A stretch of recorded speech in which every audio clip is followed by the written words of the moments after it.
Our next guest has appeared in hit films like The Great Debaters, Nonstop, and The Secret Life of Bees. And for his next project, he's showing us that we can all make a difference. Take a look.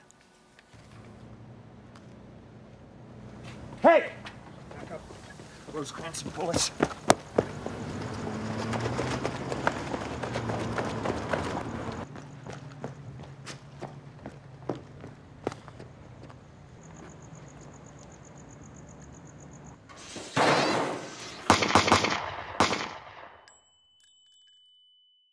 All right, joining us now to talk about the short film AmeriCAN and his starring role in Beyond the Lights is actor, director, and writer Nate Parker. Welcome to Arise. Thank you for having me. Nate, thank you so much for being here. So this is a very powerful subject. What made you decide to tackle it, and why now? You know, one of the things that, I went to Ferguson, and one of the things I saw that really affected me, even more so than the fact that young men are being systematically executed, is the fact that America, seems indifferent. There's this lack of empathy. People seem to just kind of go on with their lives without recognizing that these are someone's children, and someone's son, someone's brother, someone's father, and it's become an epidemic. And I think it's spiraling out of control because we're not giving it the attention it needs. So, I just wanted to create something that would inspire empathy, and I want that empathy to be a conduit for us to see in each other's humanity. Why do you think people have become so? Why people have become so apathetic? I think a lot of it's rooted in just the past and who we are as a country. Our inability to deal with race, our inability to heal, I think is directly connected with the fact that we won't have honest confrontation. We won't say, okay, this was our past, and there's a direct connection to who we are, and this is how we deal with it. Far too often we want to isolate the incidents and make the victim the victimizer, and especially in our community. And the title AmeriCAN has a special meaning to you. Explain that as well. One, I just wanted to create something that was a mirror to America. We've built our country on these ideals that we still haven't really lived up to. So it's basically putting a mirror onto America saying, this is who we are right now. There's a reason why 10 years ago we were in this same situation. It's funny because I was talking to a friend. 30 years ago, Do the Right Thing comes out. Raider Raheem's choked by the police. And here we are in Eric Garner, choked by the police to death. And there is a connection. And why is it that we're replaying these tapes? We're literally on repeat as a country. So what I want to do with this is just to put a mirror onto us to say, okay, if we are willing to, if we really care, and we really believe all lives matter, which is like this buzzword. Then I think that we need to hold each other accountable. And when you hold that mirror up, what do you want people to see? To see that if more people treated, the children they saw as their own children, they'd make different decisions. You saw in the short film, he told his son, no, you can't go hang out with him. He's a good kid, but I don't want you to be in that danger. And the irony is that he was creating that danger. So I want people to just kind of look at it and say, this is, these are our children. All of them are our children. Now, you were on the ground in Ferguson. Yes. What was it like there on the front lines, and why do you think it's grown from a moment to an actual movement?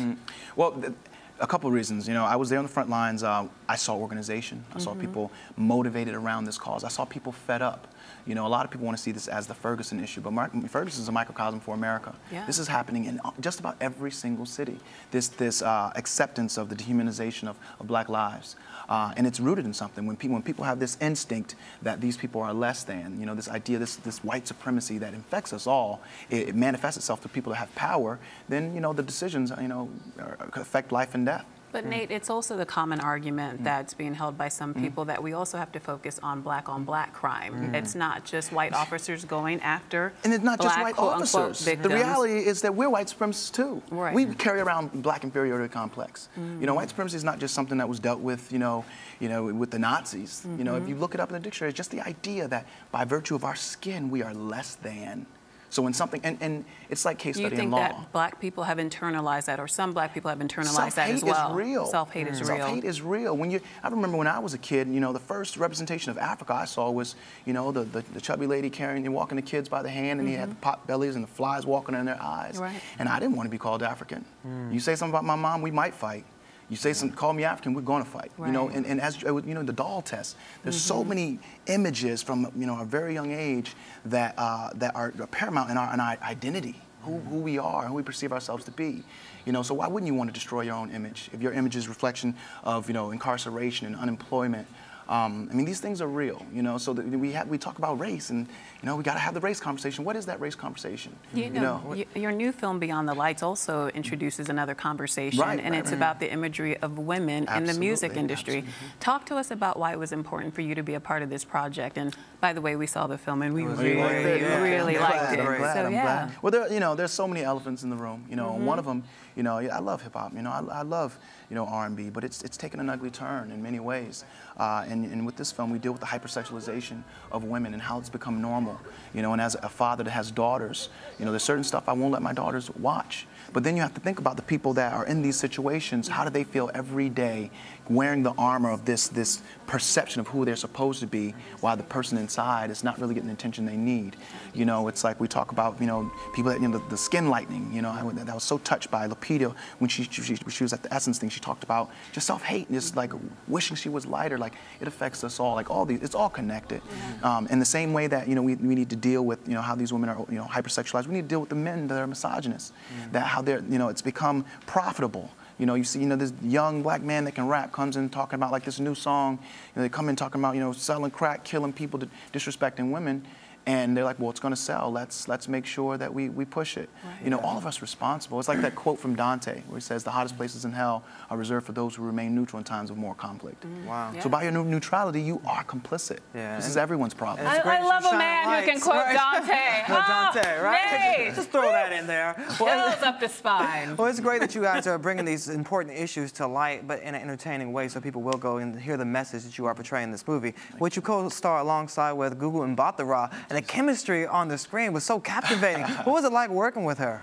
She's, on top of being insanely beautiful, she's just uber talented. Yeah. She's trained. You know, she comes from the stage. She takes the craft very, very seriously. Gina Prince Bythewood, the writer-director, made sure we had plenty of time to rehearse. You know, we went to Disneyland and we went to dinner. We went to lunch once, and Gina sent all the paparazzi, you know, the fake paparazzi, but they thought they were real. The way they were screaming at us and chasing us down. And we just got, you know, had real life opportunity to figure out what this life would be like for a young cop that's outside of the business and a woman that is at the height of her career, stardom. You know, I just had a thought. Your character is actually a police officer who aspires to be a politician. Absolutely. Could art imitate life, or life imitate art? Would you be interested in going into politics? Because I'd vote for you. I have no desire to be in politics. I don't. And I'll tell you what, I feel like the greatest gains I feel that have come in our community have come from people outside of the political structure. And that's not an indictment. That's just saying, you know, when I looked at Dr. King, I looked at, you know, Malcolm X, and just the things that they were able to achieve, it seems that they had the freedom and the latitude to be able to navigate. They were mobile in their perspective. They weren't confined to any idea. Well, you're definitely on the path to make change with your short film, AmeriCAN, so we'll definitely be checking that out. Where can we see it? It's online. It's on Tiny Giant Entertainment. It's on a YouTube channel. You can go to my Twitter at Nate Parker. It's also listed there. But I just want everyone to see it. You know, I want cops to see it because I'm not anti-police at all, but I'm anti-dehumanization of people. And so I just want people to see it so they can take a beat. You know, if cops took a beat before when they got out to stop a frisky young brother and said, this could be my son, less brothers would get killed. Yeah, and hopefully they go to see Beyond the Lights also in theaters November 14th. Yeah, Thank you so much for joining us, brother. We're so happy to have you here. And we are pro Nate Parker. Thank you very much. And you're watching Arise Entertainment 360.